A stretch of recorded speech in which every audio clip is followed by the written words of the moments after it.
Alright guys, we're going to check out, shoot, and review this Canik Mete SFX today in 9mm. Big thanks to my buddy Brad for loaning it for a review today and providing some hand loads for us to shoot. Really appreciate that. So this is basically Canik's full size here. Now I'm not going to go over their whole brochure pitch for you guys there, but I'll post it up on the screen real quick if you guys want to read through all the great, amazing stats of this pistol.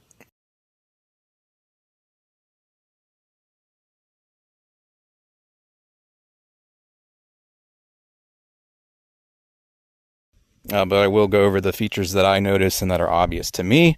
Obviously, you got a red trigger dingus there. You got a, lack of better terms, cut trigger guard there so you can get your grip angle higher up on there. Pretty good grip texturing on these. It looks like the back straps are interchangeable. We got a flagged mag well there to aid with speed and accuracy of your reloads. You got a tack rail on the bottom. Obviously it's optics ready. We got some type of holosun up on there. Excuse me, I had to cough. It's a green dot. If these are not the factory sights, I will declare such now, but this is the 3 white dots we're looking at there. It looks like we got a decent co-witness with the dot there just above it, it looks like. So again, I'm not sure of the specs on the optic there, but we got the optic up on there. Got some lightning cuts there for the slide. Pretty nice aggressive serrations there. Looks like your takedown, that's going to be your slide lock, mag release. You may be able to flip it. And obviously she's striker fired there. And one cool thing I've always liked about the Caniks, we are confirmed empty here, guys. The trigger, so plenty of take up there, but the brake and the reset is pretty awesome. Let me capture that for you guys real quick, and we'll get a trigger weight as well. Back in the day, I tested a single action / double action version. You could set it up for either way for carry, but I believe this one is the single action only. Yeah, there's no double action backup, anything like that. No way to set it for double, I don't believe. So quite a bit of take up, but after that they have real short breaks and real short resets. So we'll get a weight in just a second, but there's all your take up, which is considerable. Then you come to your wall. Let's go ahead and pull through. Feels like it's probably in the 4-pound neighborhood there. Nice crisp break with no creep, none that I'm noticing. And then the reset on these is always really short right there. And then there's your break again. Let's get a weight on that. So basically, once you get used to these while you're firing, you know, after that initial pull through, you're just going to be going like this with the trigger. You're not going to be coming all the way out here like this or anything, because it has such a short break and a reset. A lot of people like that. So let's see if we can get a weight here for you.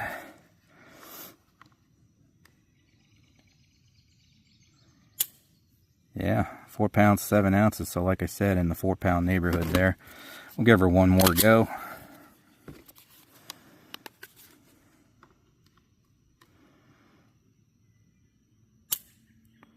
Four 7 again.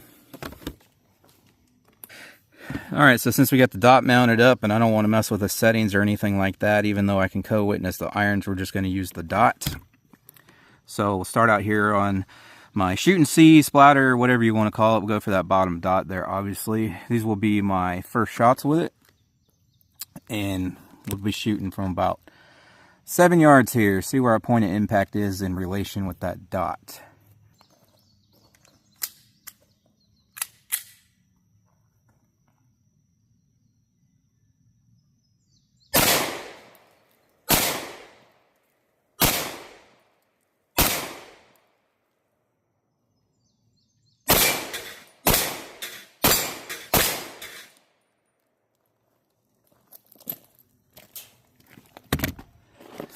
All right, plenty accurate.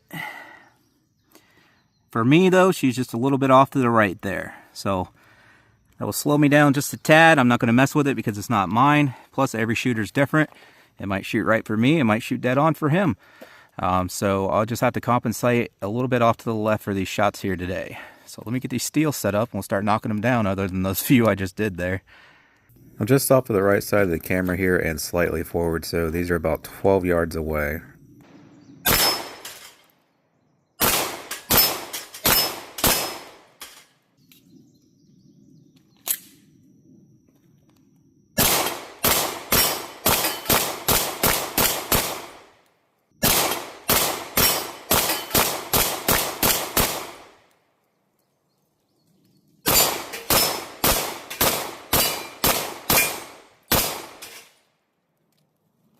Alright, not too bad.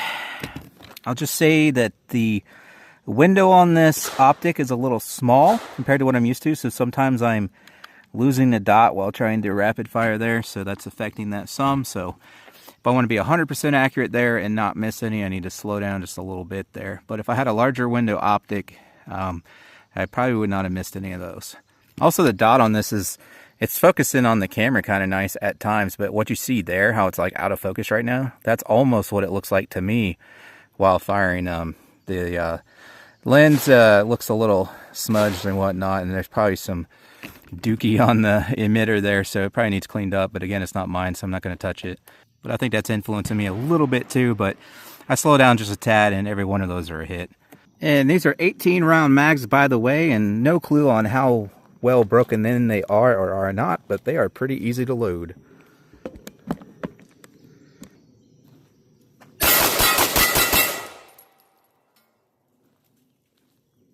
And I was pretty much just point and shoot because I couldn't see the sights or anything, just ripping them off there. Let's see. Back one's 15 yards, a free hand here.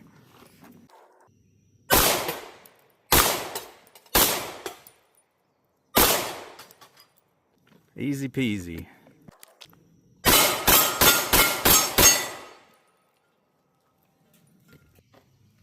Alright, eyes and ears I'm wearing today, guys, linked in the description. So I don't know if you picked up on it yet, but when you slam the mag home on an empty chamber, the slide automatically feeds forward. Some people like that, some don't. And it made a liar out of me that time, but it already did it twice.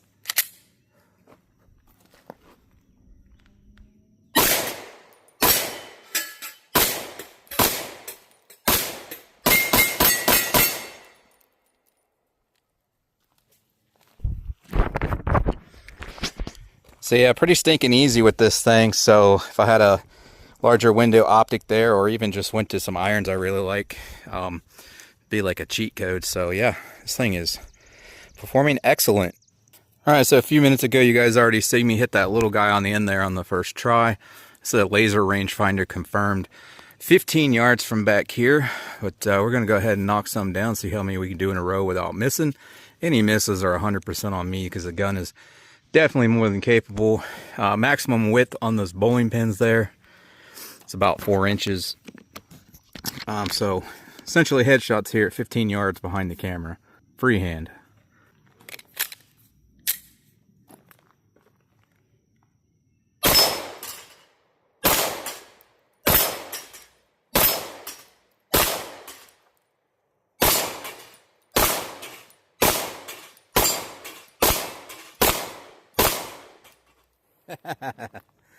I knew I was going to miss that last one. I was going to say, as soon as I was done, that's probably close to a record pace for me, running through all those at 15 yards free-handed.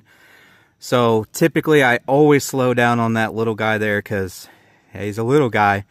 So I knew there was a chance we'd miss on that last one, keeping that pace. And yep, sure did. But we got her with the quick follow-up. Second shot there.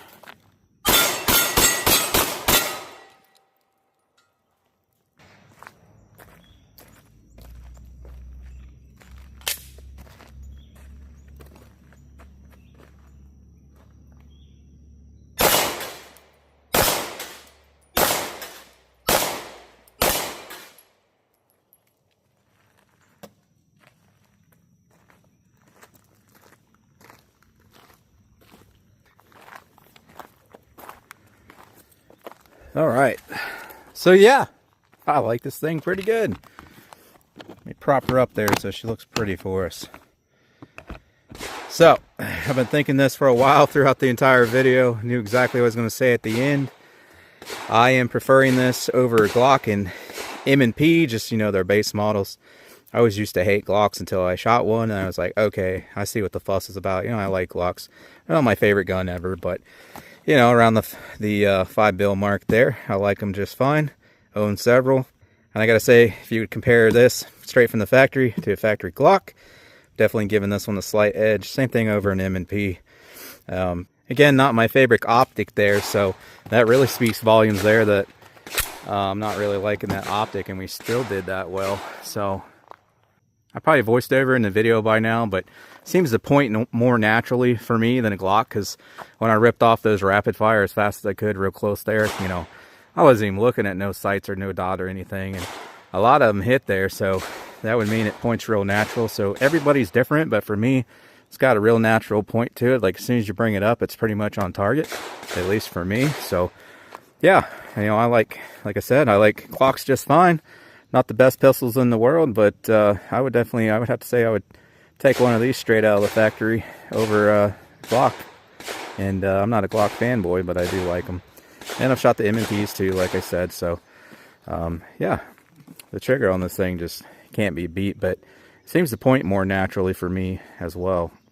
So yeah, I like it. If you're looking for something in that class, definitely check it out. If you guys are looking to get yourself any of the products you see me use in my videos, like my target stand there, paper targets I use, steel targets, chronograph, earmuffs, safety glasses, and way more, links for all that in the description.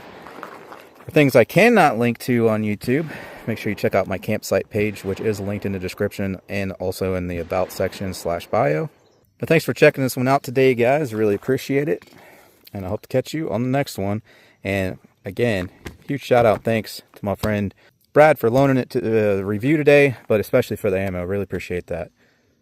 Also kind of goes without saying, but she's definitely 100-yard capable. A lot of times when I get pistols I do real well down here and shoot real accurately with on the pistol range, you know, sometimes when I have time, don't have time today or the ammo, I take her down to the rifle range and prove it. But I can confidently say this guy will get you out 100 yards on a 16-inch gong there, accurate. At least in my hands it would. So